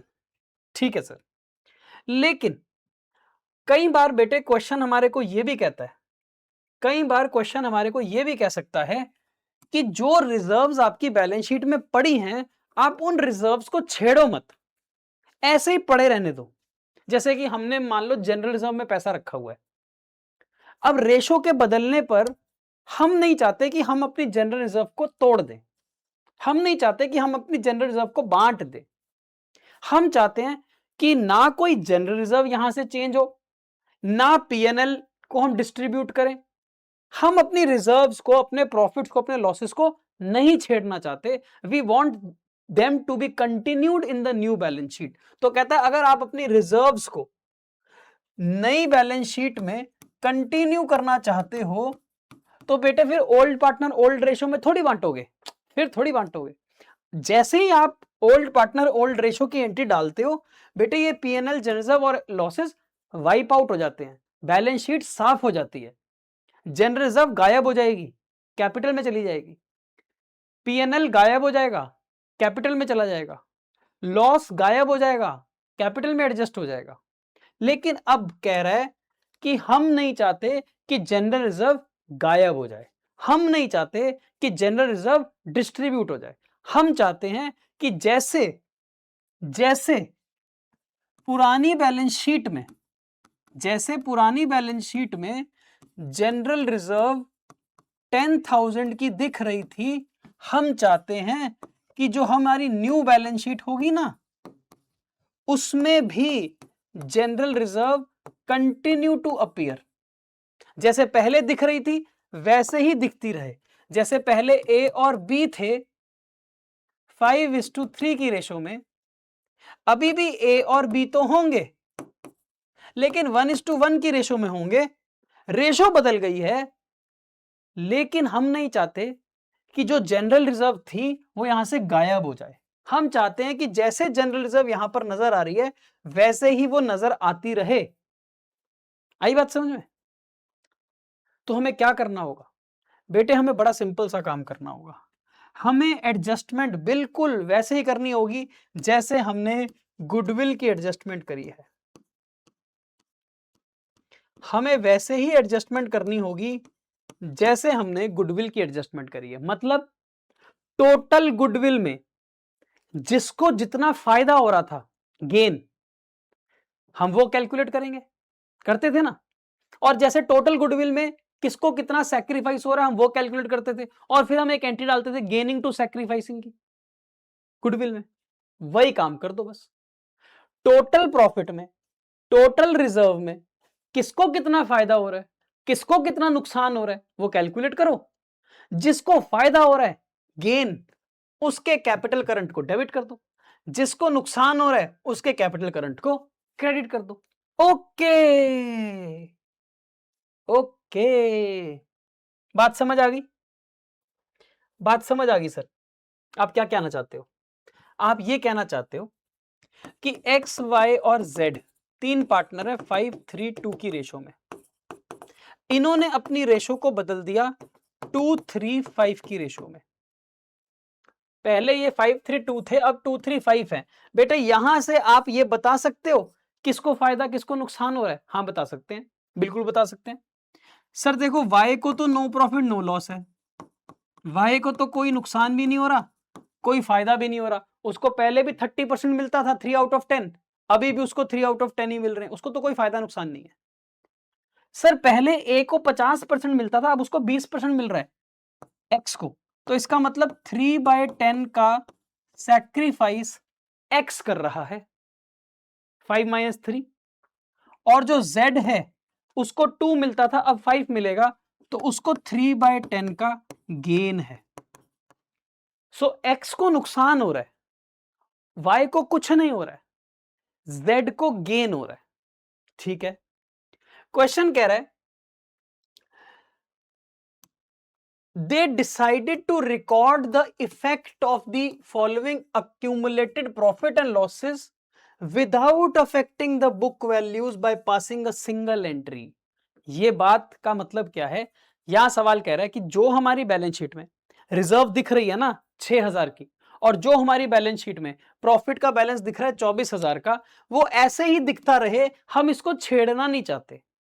We don't want to distribute them. We don't want to close the accounts. We want that it should continue in the new balance sheet. तो हमें क्या करना पड़ेगा? सर हमारे को टोटल प्रॉफिट या टोटल रिजर्व में, टोटल प्रॉफिट या टोटल रिजर्व में, ये टोटल है, टोटल रिजर्व 30,000 की है। इस टोटल में किसको गेन हो रहा है और किसको सैक्रिफाइस हो रहा है ये पता करना पड़ेगा। सर गेन हो रहा है जेड को और सैक्रिफाइस कर रहा है एक्स। बेटे कितना? सर 3/10, 3/10, तो 30,000 का 3/10, 30,000 का 3/10, 9,000, 9,000। हमें पता चल गया कि जेड गेन कर रहा है और एक्स सैक्रिफाइस कर रहा है, तो हम एक एंट्री डाल देंगे। जेड के कैपिटल अकाउंट को डेबिट कर देंगे जितना उसको फायदा हुआ, और एक्स के कैपिटल अकाउंट को क्रेडिट कर देंगे जितना उसको नुकसान हुआ। जितना फायदा हुआ और जितना नुकसान हुआ हम उसकी एंट्री डाल देंगे। एंड जैसे हमारी पुरानी वाली बैलेंस शीट थी जिसमें जनरल रिजर्व 6000 और पीएनएल 24000 नजर आ रहा था, जब ये बैलेंस शीट बदलकर न्यू बैलेंस शीट बनेगी after change in profit sharing ratio, बेटे फर्क ही नहीं पड़ेगा। जैसे जनरल रिजर्व दिख रही थी ये वैसे ही दिखेगी, और जैसे पीएनएल का बैलेंस दिख रहा था ये वैसे ही दिखेगा। There will be no change. हमने इसकी एडजस्टमेंट कर दी एंट्री डालकर, लेकिन जो है वैसा ही रहेगा, जो है वैसा ही रहेगा। Right. Coming on to our next adjustment is revaluation of assets and reassessment of liabilities. जब पार्टनर्स के बीच में प्रॉफिट शेयरिंग रेशो चेंज होती है तो हम ये देखते हैं कि एसेट्स के अंदर और लाइबिलिटीज के अंदर कोई बदलाव तो नहीं आया। जैसे कि मान लो एक बिल्डिंग है, जो बिल्डिंग हमने 10 साल पहले खरीदी थी 1 लाख रुपए की, बेटे आज उस बिल्डिंग की कीमत 1 लाख तो नहीं होगी, उस बिल्डिंग की कीमत शायद बाजार में 15 लाख रुपए हो। सिमिलरली हमारे पास जो स्टॉक पड़ा था 10 लाख रुपए का, वो स्टॉक की कीमत आज कितनी है? मान लो उसमें से कुछ स्टॉक खराब है, मान लो उसकी कीमत 8 लाख है, तो 10 वाली चीज 8 की रह गई। सो हमें हर एसेट और हर लाइबिलिटी की कीमत को नॉक नॉक चेक करना है। हर एसेट हर लाइबिलिटी की कीमत को चेक करना है। चेक किस लिए करना है? हमें चेक इसलिए करना है कि कहीं उसकी वैल्यू में कोई बदलाव तो नहीं आया है। क्या एसेट की वैल्यू बढ़ तो नहीं गई, एसेट की वैल्यू घट तो नहीं गई, लाइबिलिटी कहीं इंक्रीज तो नहीं हो गई, लाइबिलिटी कहीं डिक्रीज तो नहीं हो गई। So we want to check कि हमारे एसेट्स और लाइबिलिटीज में कोई बदलाव तो नहीं आया है। अगर बेटे कोई बदलाव आया है तो हम एक रीवैल्यूएशन अकाउंट बनाएंगे, और इस अकाउंट में हम अपने एसेट्स और लाइबिलिटीज के बदलाव को रिकॉर्ड करेंगे। बदलाव कैसे? ये जो रीवैल्यूएशन अकाउंट है बेटे, इसकी जो डेबिट साइड है वो लॉस की साइड है, नुकसान या फिर खर्चे की साइड है, लेकिन जो इसकी क्रेडिट की साइड है वो बेटे इनकम या फिर प्रॉफिट की साइड है। अगर एसेट की कीमत बढ़ जाएगी तो बेटे हमारे को फायदा होता है, और अगर एसेट की कीमत घट जाएगी तो हमें नुकसान होता है। इसका विपरीत, अगर लाइबिलिटी कम हो जाएगी तो हमें फायदा होगा, अगर हमारे सर पर लाइबिलिटी बढ़ती जाएगी तो बेटे हमें नुकसान होगा। अगर हमारे को किसी अनरिकॉर्डेड एसेट को री रिकॉर्ड करना पड़े तो हमारे को फायदा होगा, यानी कि एसेट बुक्स में आ रहा है। और अगर अनरिकॉर्डेड लाइबिलिटी को रिकॉर्ड करना पड़े, यानी कि लाइबिलिटी एज्यूम करनी पड़ रही है, लाइबिलिटी बढ़ रही है, तो हमें नुकसान होगा। तो हम हर एसेट को नॉक नॉक चेक करेंगे, नॉक नॉक चेक करेंगे, हर एसेट लाइबिलिटी को एक एक करके चेक करेंगे, और जिस भी एसेट लाइबिलिटी की वैल्यू में बदलाव आया है, या तो एसेट इंक्रीज हो गया होगा, या एसेट डिक्रीज हो गया होगा, या लाइबिलिटी इंक्रीज हो गई होगी, या लाइबिलिटी डिक्रीज हो गई होगी, जो कुछ भी हुआ होगा हम उसको रिकॉर्ड करेंगे। एसेट का बढ़ना, एसेट का घटना, लाइबिलिटी का घटना, लाइबिलिटी का बढ़ना, अनरिकॉर्डेड लाइबिलिटी को रिकॉर्ड करना, अनरिकॉर्डेड एसेट को रिकॉर्ड करना। हम सब कुछ करने के बाद इस अकाउंट को टोटल बैलेंस करेंगे। यहां पर आएगा बेटे प्रॉफिट, यहां पर आएगा लॉस। ऑब्वियस सी बात है, एक टाइम पर या तो प्रॉफिट आएगा या फिर लॉस आएगा, दोनों तो नहीं आ सकते। अगर प्रॉफिट आया बेटे तब भी हम ओल्ड पार्टनर ओल्ड रेशो में ही बांटेंगे, और अगर लॉस आया तब भी हम ओल्ड पार्टनर ओल्ड रेशो में ही बांटेंगे। Profit and loss on revaluation will be distributed among the old partners in the old ratio. Sir कैसे करके दिखाओगे? एक क्वेश्चन कराना। ठीक है, एक क्वेश्चन है हमारे पास, XYZ पार्टनर है, 2:1 की रेशो है। अब इन्होंने डिसाइड किया कि ये अपनी रेशो को बदल लेंगे। ठीक है, सो this is a change in PSR। Now at the time of change इन्होंने क्या किया? इन्होंने चेक किया कि कहीं हमारे एसेट और लाइबिलिटी की वैल्यू बदल तो नहीं गई है। तो इन्होंने क्या चेक किया? इनको पता चला जो मशीनरी हमारी 30,000 की थी, अब उस मशीनरी की कीमत 42 है, तो बेटे एसेट की वैल्यू तो बढ़ गई। ठीक है, कंप्यूटर, जो कंप्यूटर 58 का था अब वो आज 49 का रह गया, बेटे एसेट की वैल्यू घट गई। जो बिल्डिंग लैंड 390 का था वो अब हो गया 450 का, इसका मतलब एसेट की वैल्यू बढ़ गई। जिन डेटर से मैंने 40,900 रुपए लेने थे, आज वो मुझे 50,900 रुपए देने को तैयार हैं, यानी कि एसेट की वैल्यू बढ़ गई। जिन क्रेडिटर्स को मैंने 32,000 रुपए देने थे, अब वो कह रहे हैं कि ना ना ना ना ना, तुमने सिर्फ 30,000 रुपए देने हैं, लाइबिलिटी की वैल्यू घट गई। तो जो भी एसेट और जो भी लाइबिलिटी की वैल्यू में कोई चेंज आता है, उसको रिकॉर्ड करना पड़ता है रीवैल्यूएशन अकाउंट में। तो हम क्या करेंगे, हम एक अकाउंट बनाएंगे। तो हमने बनाया एक अकाउंट, इस अकाउंट का नाम है रीवैल्यूएशन अकाउंट।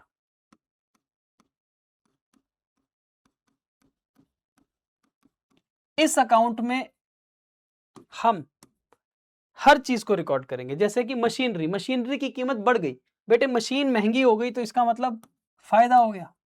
तो बाय मशीन अकाउंट कितना फायदा हुआ, 30 से 42, सर 12,000 का फायदा हुआ। ये फायदे की साइड है, ये नुकसान की साइड है। कंप्यूटर की कीमत कम हो गई है, कंप्यूटर की कीमत कम हो गई है, 9,000 रुपए कंप्यूटर की कीमत कम हो गई है। कंप्यूटर की कीमत कम होने से हमें नुकसान हुआ है 9,000 रुपए का, यहां रिकॉर्ड करेंगे। लैंड 390 से 450 की हो गई है, तो सर लैंड एंड बिल्डिंग की कीमत इंक्रीज हो गई है, तो बाय लैंड एंड बिल्डिंग 60,000, फायदा हो गया, महंगी हो गई ना हमारी जमीन, मजा आ गया। जिन डेटर से 40 लेने थे, अब वो 50 देने को तैयार है, इसका मतलब फायदा हो गया।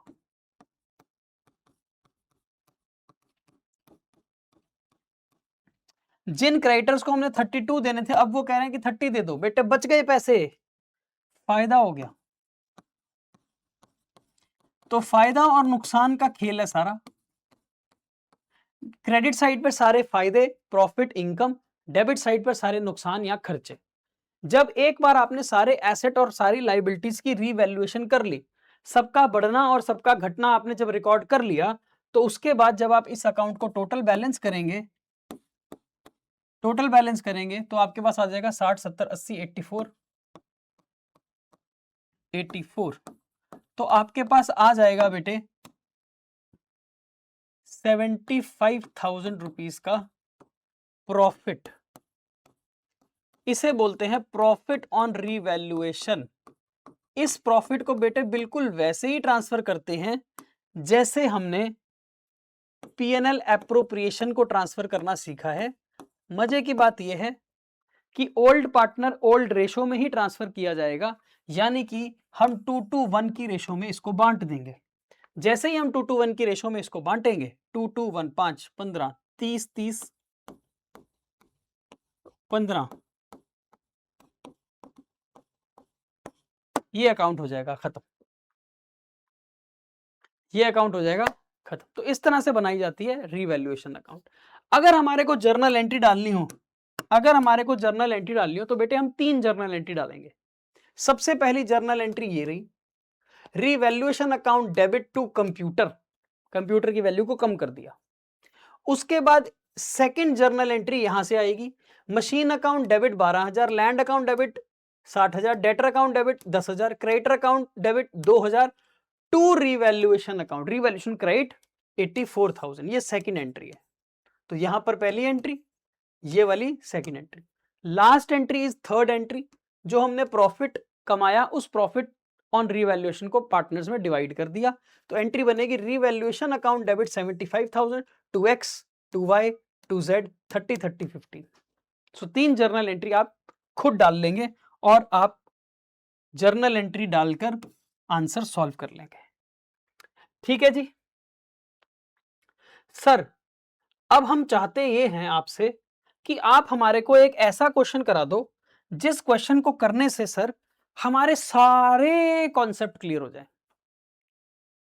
तो आखिरी क्वेश्चन, पहला और आखिरी क्वेश्चन आज के हमारे इस कार्यक्रम में, फुल क्वेश्चन, पहला फुल और आखिरी फुल क्वेश्चन हमारे कार्यक्रम में आपके टीवी स्क्रीन पर प्रस्तुत है।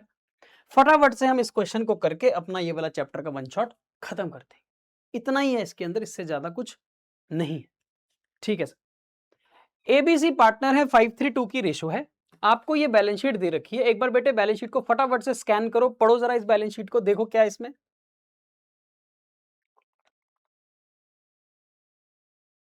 सर इसमें एसेट्स हैं bank, debtor, stock, furniture, building, और एक ये लॉस पड़ा है यहां पर,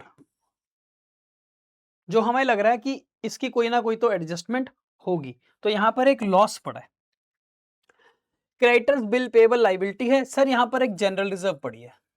तो हमें कहीं ना कहीं ये लग रहा है कि पीएनएल पड़ा है। देखो अभी तो हमने बात करी थी रिजर्व का, क्या करते हैं, कुछ नहीं बताएगा तो ओल्ड पार्टनर ओल्ड रेशो में बांट के खत्म। पीएनएल का क्या करते हैं, लॉस का कुछ नहीं बताएगा तो ओल्ड पार्टनर ओल्ड रेशो में खत्म।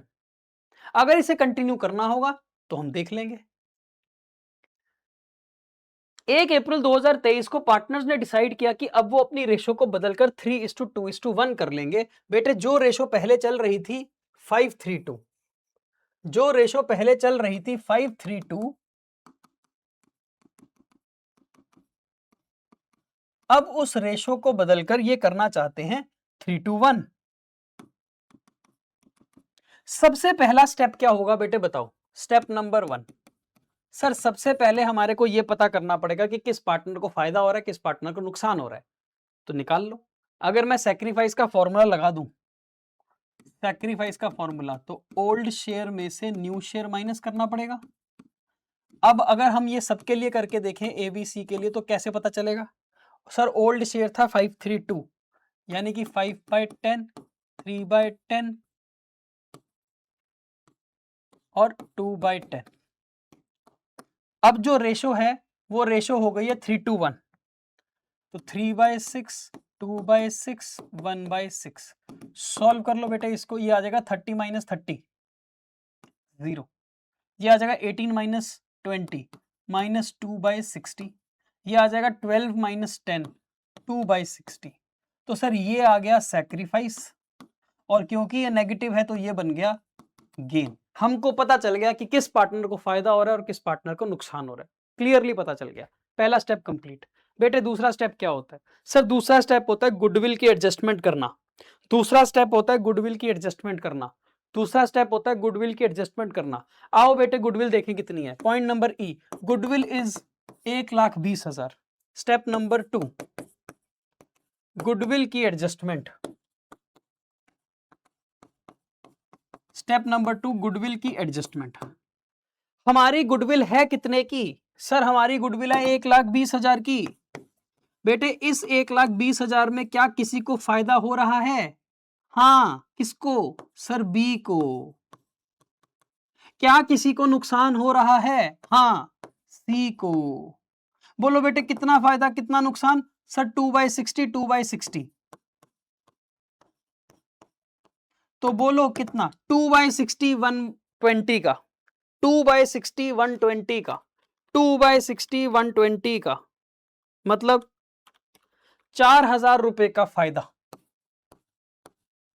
4,000 रुपए का नुकसान।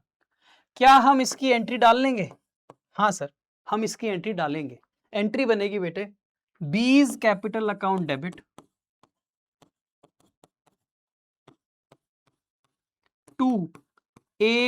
To C's capital account. ये आ गई बेटे स्टेप नंबर 2 की एंट्री, गुडविल की एडजस्टमेंट। राइट, आगे बढ़े बेटे। क्या हमारे पास पीएनएल पड़ा है और क्या हमारे पास जनरल रिजर्व पड़ी है, हाँ। क्वेश्चन में पीएनएल के बारे में कुछ नहीं बोला, क्वेश्चन में जनरल रिजर्व के बारे में कुछ नहीं बोला, तो हमें बड़ा सही सही समझ आता है कि सर पीएनएल को भी ओल्ड पार्टनर ओल्ड रेशो में डिस्ट्रीब्यूट करके खत्म कर देंगे और जनरल रिजर्व को भी ओल्ड पार्टनर ओल्ड रेशो में बांट के खत्म कर देंगे। ठीक है, क्या बेटे हम इसकी एंट्री डाल सकते हैं, हाँ सर हम स्टेप नंबर 3 की एंट्री डाल सकते हैं। अगर सारी एंट्री डालनी पड़े तो स्टेप नंबर 3 की एंट्री होगी क्या, सर हमें जनरल रिजर्व 35,000 को 532 में बांटना है और 20,000 के पीएल को 5/532 में बांटना है। तो जनरल रिजर्व अकाउंट डेबिट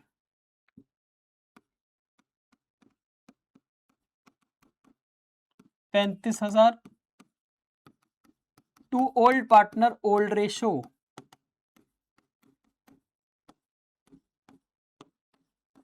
532 में बांटोगे तो कितना बांटेंगे सर, 17,500, 10,500 और 7,000।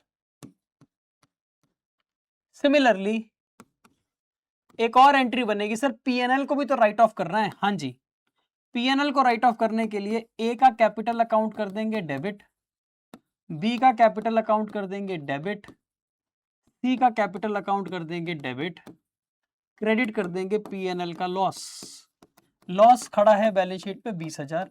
20,000 को बेटे ओल्ड पार्टनर ओल्ड रेशो 5:3 में बांट दो, 10,000, 6,000, 4,000। स्टेप नंबर 1 हमने पता करा कौन सैक्रिफाइस कौन गेन। स्टेप नंबर 2 गुडविल की एडजस्टमेंट। स्टेप नंबर 3 पुरानी बैलेंस शीट में अगर कोई प्रॉफिट पड़ा है, कोई लॉस पड़ा है, उसको खत्म कर दिया ओल्ड पार्टनर ओल्ड रेशो में। बेटे स्टेप नंबर 4 कौन बताएगा? हम बताएंगे sir. Step number 4, step number 4 होता है बेटे रीवैल्यूएशन अकाउंट। एक काम करते हैं, स्टेप नंबर 4 और स्टेप नंबर 5 बना लेते हैं। Step number 4 and step number 5। Step number 5 बेटे capital account and balance sheet होती है। स्टेप नंबर 4 रीवैल्यूएशन अकाउंट होता है। तो मैंने क्या किया ना, मैंने इसी के साथ स्टेप नंबर 5 का एक और पार्ट कर लिया। जैसे कि स्टेप नंबर 5 में हमें कैपिटल अकाउंट भी बनाने हैं, स्टेप नंबर 5 में हमारे को न्यू बैलेंस शीट भी बनानी है। तो क्योंकि मेरे पास जगह की कमी रहती है, तो मैंने क्या किया, मैंने एक तरफ बना दिया बेटे रीवैल्यूएशन अकाउंट। आप देखना जरा ध्यान से, एक तरफ मैंने बना दिया रीवैल्यूएशन अकाउंट, एक तरफ मैंने बना दी अपनी स्टेप नंबर 5 की बैलेंस शीट। ओके, साथ ही में मैंने यहां पर बना दिए कैपिटल अकाउंट्स एबीसी के।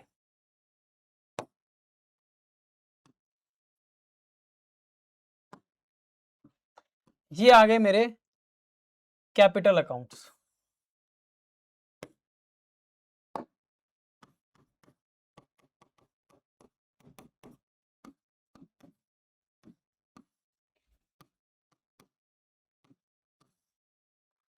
ये सब कुछ साथ साथ करना है, ठीक है। जैसे कि अगर हम बात करें, ये बैलेंस शीट तो हमें पता ही है, ये लायबिलिटी होती है, ये एसेट होते हैं, ठीक है। जैसे कि क्वेश्चन ने मुझे क्या बोला, क्वेश्चन ने मुझे बोला, मैं इसको आगे ले जाता हूं। क्वेश्चन ने मुझे बोला कि प्रोविजन फॉर डाउटफुल डेट्स बना दो 10%। तो जो मेरे डेटर हैं इसका 10% मुझे प्रोविजन बनाना है। बेटे प्रोविजन बनाने का मतलब है कि मुझे लग रहा है कहीं ना कहीं मेरा नुकसान होने वाला है, तो to provision for doubtful debts account 5500 रुपए का मुझे प्रोविजन बनाना पड़ेगा। डेटर्स कितने के हैं मेरे? 55 के। डेटर्स हैं मेरे 55,000 के। उसमें से मुझे प्रोविजन अगर बनाना पड़ रहा है 5500 रुपए का, तो कहीं ना कहीं मेरे नेट गुड डेटर्स 49,500 के। आई बात समझ में? नेक्स्ट कह रहा है बिल्डिंग की वैल्यू को बढ़ा दो 20%। तो बिल्डिंग की वैल्यू को इंक्रीज कर दो 20%। तो 1,20,000 का 20% बिल्डिंग की वैल्यू को बढ़ा दो, तो बाय बिल्डिंग 24,000 रुपए। 1,20,000 का 20% हमने इंक्रीज कर दिया 24,000। जैसे ही हम इंक्रीज करते हैं बेटे, वैसे ही बिल्डिंग में फर्क पड़ता है। बिल्डिंग हो जाएगी 144,000 की। 120 की थी, 120 में 24,000 की बिल्डिंग की वैल्यू बन गई, तो ये बन गया 144। फिर कह रहा है 15% स्टॉक स्पॉइल हो गया, खराब हो गया 15%। तो 15% का स्टॉक अगर खराब हो गया तो इसका मतलब 11,250 रुपए नुकसान हो गया, स्टॉक की वैल्यू कम हो गई। 11,250 रुपए स्टॉक की वैल्यू कम हो गई। और जो स्टॉक है ना, स्टॉक उसकी वैल्यू 75,000 से घटकर 63,750 आ गई।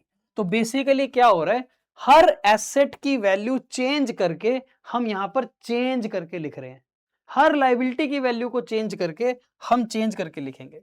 जैसे कि फर्नीचर की वैल्यू को 10% कम कर दो, तो फर्नीचर की वैल्यू को अगर मैं 10% कम करूंगा तो बेटे 3,000 रुपए कम हो जाएगा फर्नीचर।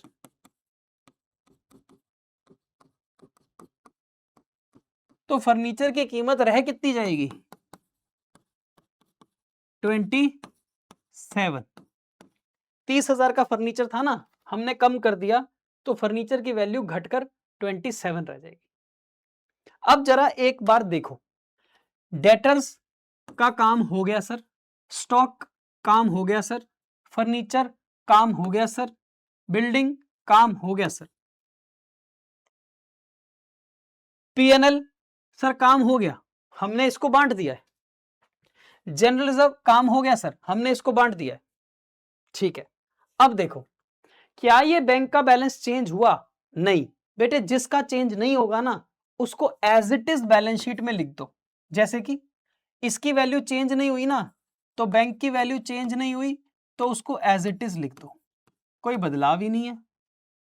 सर इस तरह तो क्रेडिटर्स में भी कोई चेंज नहीं है, बिल पेबल में भी कोई चेंज नहीं है। हाँ, क्रेडिटर में भी कोई चेंज नहीं है, बिल पेबल में भी कोई चेंज नहीं है, एज इट इज लिख दो, as it is, same to same. अच्छा सर, जिन एसेट्स और जिन लाइबिलिटीज की वैल्यू नहीं बदलती उनको हम ऐसे लिख देते हैं। हाँ, और जिनकी वैल्यू में चेंज आता है उसका नफा नुकसान कैलकुलेट करके उसकी वैल्यू को अकॉर्डिंगली चेंज कर देते हैं। जैसे कि बिल्डिंग की वैल्यू को बढ़ाना था, हमने बिल्डिंग की वैल्यू को बढ़ा दिया। स्टॉक की वैल्यू को घटाना था, फर्नीचर की वैल्यू को कम करना था, हमने स्टॉक और फर्नीचर की वैल्यू को कम कर दिया। प्रोविजन बनाना था, हमने प्रोविजन बना दिया। ओके, ऐसा करने के बाद आप बेटे आप ये चेक करो कि आपको रीवैल्यूएशन में प्रॉफिट हो रहा है कि नुकसान हो रहा है। आप चेक करो आपको रीवैल्यूएशन में प्रॉफिट हो रहा है कि नुकसान हो रहा है। सर प्रॉफिट लग रहा है, प्रॉफिट लग रहा है। हाँ जी, 4250 का सर प्रॉफिट आ रहा है रीवैल्यूएशन में। तो ये बेटे प्रॉफिट को आप ट्रांसफर कर दो, ABC old partner old ratio, खत्म कर दो, इसको खत्म कर दो। क्या रेशो है? रेशो क्या है? 532। सो 532 में बांट दो।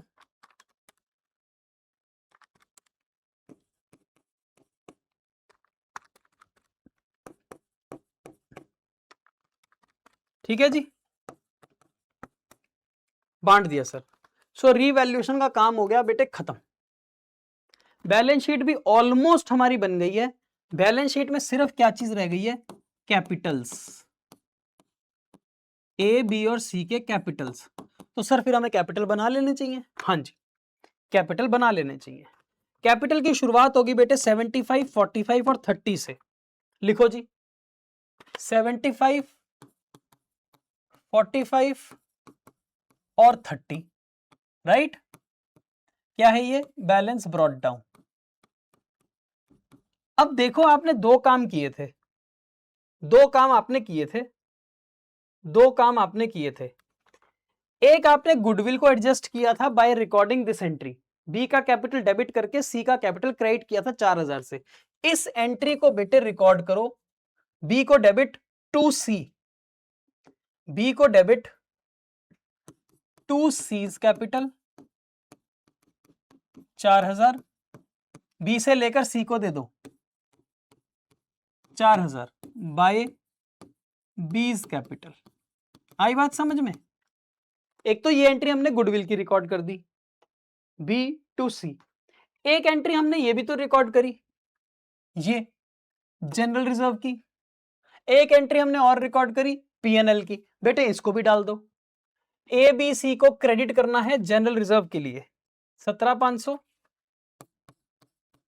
10,500, 7,000, ये है बाय जनरल रिजर्व अकाउंट, ठीक है ना। और एक एंट्री है ये, एबीसी को डेबिट करना है 10, 6, 4 टू पीएनएल, 10, 6, 4 तो हमने गुडविल की एंट्री डाल दी, जनरल रिजर्व को बांट दिया, पीएनएल को राइट ऑफ कर दिया, कैपिटल बना दी।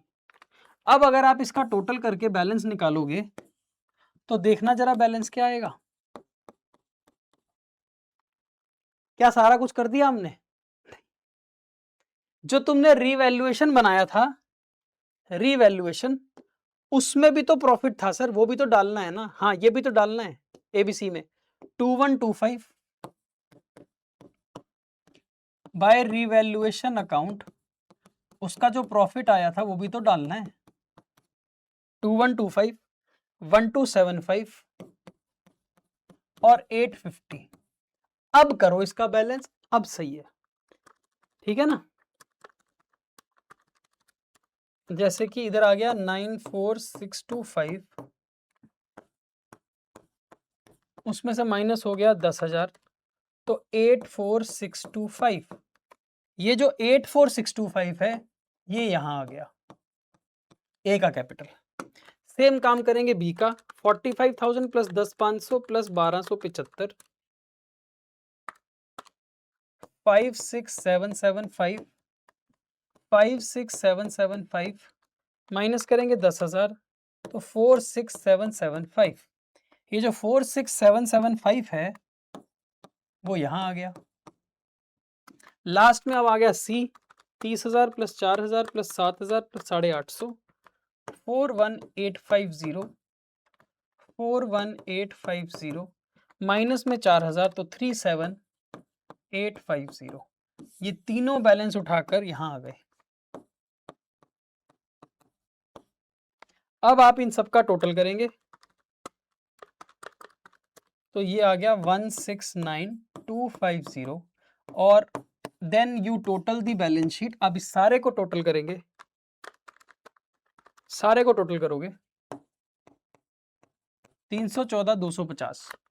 क्या उस तरफ भी 314,250 आएगा? आना तो चाहिए सर, आना तो चाहिए, क्योंकि बैलेंस शीट का तो पर्पस ही यही है कि assets must be equal to liabilities plus capital. अरे वाह बेटे वाह, मौज कर दी, टिंग टिंग टिंग टिंग। बैलेंस शीट हमारी मैच होनी चाहिए थी, हो गई मैच। कैपिटल अकाउंट के नीचे आप डबल लाइन लगा दो। अब आप अपने सारे स्टेप्स एक बार फिर से दोबारा से देख लो ताकि आपको याद रहेंगी सारी चीजें। स्टेप नंबर 1, हमने ये पता किया कि कौन से पार्टनर को गेन हो रहा है, कौन से पार्टनर को सैक्रिफाइस हो रहा है। स्टेप नंबर 2, इस गेन और फायदे, गेन और नुकसान, गेन एंड सैक्रिफाइस का इस्तेमाल करके हमने गुडविल की एडजस्टमेंट कर ली। एडजस्टमेंट हमने एंटी डाल दी, जिसको गेन हो रहा है उसको डेबिट, जिसको सैक्रिफाइस हो रहा है उसको क्रेडिट। स्टेप नंबर 3 पे चलेंगे, स्टेप नंबर 3 पे चलेंगे तो हमारी बैलेंस शीट में जो जनरल रिजर्व पड़ी थी, हमारी बैलेंस शीट में जो पीएनएल पड़ा था, उसको हमने ओल्ड पार्टनर ओल्ड रेशो में खत्म कर दिया। स्टेप नंबर 4, स्टेप नंबर 4 था रिवैल्यूएशन अकाउंट। एसेट का बढ़ना फायदा, एसेट का घटना नुकसान, लायबिलिटी का घटना फायदा, लायबिलिटी का बढ़ना नुकसान, ये नुकसान फायदे रिकॉर्ड करके आपने अपनी बैलेंस, अपने रीवैल्यूएशन का प्रॉफिट एंड लॉस निकाला। जो भी रीवैल्यूएशन का प्रॉफिट लॉस आया बेटे, उस प्रॉफिट लॉस को भी आपने ओल्ड पार्टनर ओल्ड रेशियो में ट्रांसफर करके कैपिटल में डाल दिया। स्टेप नंबर 5, आपने अपने सारे कैपिटल अकाउंट्स में जो जो करना था वो सब रिकॉर्ड किया और स्टेप नंबर 5 के साथ साथ ही आपने न्यू बैलेंस शीट बनाई। जो एसेट में बदलाव आया वो एसेट आपने चेंज कर दिए, जो एसेट में चेंज नहीं आया उसको एज इट इज लिख दिया, जो लायबिलिटी में चेंज आया आपने वो लायबिलिटी चेंज कर दी, जो लायबिलिटी में कोई चेंज नहीं आया वो लायबिलिटी एज इट इज लिख दी। फिर आपने कैपिटल अकाउंट्स जो बनाए, उन कैपिटल अकाउंट्स का बैलेंस आया, वो बैलेंस आपने उठाकर आपकी बैलेंस शीट में डाला। उसके बाद आपने टोटल किया and here is the magic, liabilities is equal to asset. हमारा लायबिलिटी का टोटल इंक्लूडिंग कैपिटल एसेट के बराबर आना चाहिए था, वो आ गया और हमें मजा आ गया। ठीक है जी। सो ऑल इन ऑल पूरे चैप्टर के सारे स्टेप्स मैंने आपको एक ही बारी में एक ही क्वेश्चन में याद करा दिए। इससे अच्छा तो बेटे आपके जीवन में क्या ही हो सकता है कि आपको फ्री के नोट्स मिल जाएं, स्कैन कर लेना, फ्री के आपको अपडेट मिल जाएं, हमारे चैनल्स पर फ्री में आपका सारा सिलेबस हो जाए। क्या बात है सर, मजा आ गया सर। तो बेटे ये था हमारा chapter change in profit sharing ratio. मैंने कोशिश करी कि 1 1 घंटे के अंदर आपको मैं पूरा कॉन्सेप्ट करा दूं with all important questions. I hope आपको अच्छा लगा होगा, मजा आया होगा। मजा आया होगा तो कमेंट सेक्शन में जरूर लिखना हाँ सर मजा आया।